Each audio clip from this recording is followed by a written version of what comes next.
ಜನ gold domination ಅಲ್ಲಿ short ಕರಿಮಣಿ chain ಕೇಳ್ತಾ ಇರ್ತೀರಲ್ಲ, ನೋಡಿ ಈ ತರ ಬರುತ್ತೆ design.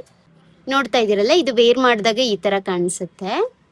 Hello everyone, welcome to ಹೊಸ ಇಮಿಟೇಷನ್ ಜ್ಯುವೆಲ್ರಿ. ಇವತ್ತು ನಾನು ನಿಮ್ಗೆ ಬ್ಯೂಟಿಫುಲ್ ಆಗಿರುವಂತಹ ಶಾರ್ಟ್ ಚೈನ್ ಅಲ್ಲಿ ಸವಿದಂ ಕರಿಮಣಿ ಚೈನ್ ತೋರಿಸ್ತಾ ಇದ್ದೀನಿ.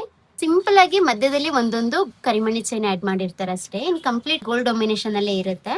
ಸೆಂಟ್ರ್ ಅಲ್ಲಿ ಈ ತರ ಕರಿಮಣಿ ಮಧ್ಯದಲ್ಲಿ ಒಂದೊಂದು ಸಿ ಕಟ್ಟಿಂಗ್ ಅಲ್ಲಿ ಕಾರ್ವಿಂಗ್ ಆಗಿರುವಂತ ಗೋಲ್ಡ್ ಬಾಲ್ಸ್ ಆಡ್ ಮಾಡಿರ್ತಾರೆ. ಅಂಡ್ ಇದು ಪೆಂಡೆಂಟ್ ಅಂತ ಬಂದ್ರೆ ಇಲ್ಲಿ ಪ್ರಾವಿಷನ್ ಇರುತ್ತೆ ನಿಮ್ಗೆ ತಾಳಿ ಹಾಕೊಳ್ಳಕ್ಕೆ. ಇವಾಗ ನಾನು ಪೆಂಡೆಂಟ್ ಹಾಕಿದ್ದೀನಿ. ಅಂಡ್ ಇದು ನಿಮ್ಗೆ ಪೆಂಡೆಂಟ್ ಬೇಡ ಅಂತ ಹೇಳಿದ್ರೆ ಆ ತರನೇ ಡೈರೆಕ್ಟ್ ಆಗಿನೂ ಬರೀ ಚೈನ್ ಫಿಕ್ಸ್ ಮಾಡ್ಕೋಬಹುದು. ತಾಳಿ ಬೇಕಾದ್ರೆ ತಾಳಿ ಕೂಡ ಫಿಕ್ಸ್ ಮಾಡ್ಕೋಬಹುದು. ಅಂಡ್ ಇದು ಬ್ಯಾಕ್ ಸೈಡ್ ಹುಕ್ ನೋಡ್ಬೇಕಾದ್ರೆ ಈ ತರ ಬಾಂಬೆ ಹುಕ್ ಕೊಟ್ಟಿರ್ತಾರೆ ನಿಮ್ಗೆ. 6 months ವ್ಯಾರಂಟಿ ಇರುತ್ತೆ. ಇದು ಡೈಲಿ ವೇರ್ ಮಾಡ್ಬೋದು, ತುಂಬಾ ರಫ್ ಅಂಡ್ ಟಫ್ ಯೂಸ್ ಕೂಡ ಮಾಡ್ಬೋದು, ಸ್ಟ್ರಾಂಗ್ ಇರುತ್ತೆ. ನಾನೊಂದು ವೇರ್ ಮಾಡಿ ತೋರಿಸ್ತೀನಿ ನೋಡಿ ಹೇಗೆ ಕಾಣಿಸುತ್ತೆ ಅಂತ. ನೋಡ್ತಾ ಇದೀರಲ್ಲ, ಇದು ವೇರ್ ಮಾಡಿದಾಗ ಈ ತರ ಕಾಣಿಸುತ್ತೆ.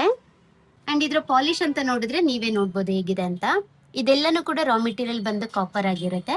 ಕಾಪರ್ ಮೇಲೆ ನಾವು ಫಸ್ಟ್ ಕ್ವಾಲಿಟಿ ಮೈಕ್ರೋಗೋಲ್ಡ್ ಪ್ಲೇಟಿಂಗ್ ಮಾಡಿರ್ತೀವಿ. ಅಂಡ್ ಅದ್ರ ಮೇಲೆ ಆಂಟಿ ಟ್ರಾನ್ಸಿಷನ್ ಕೋಟ್ ಆಗಿರೋದ್ರಿಂದ ಈ ತರ ನಿಮ್ಗೆ ಫಿನಿಶಿಂಗ್ ತುಂಬಾ ಚೆನ್ನಾಗಿ ಬರುತ್ತೆ. ಲಾಂಗ್ ಲಾಸ್ಟಿಂಗ್ ಕೂಡ ಇರುತ್ತೆ ಕಲರ್ ಇದು.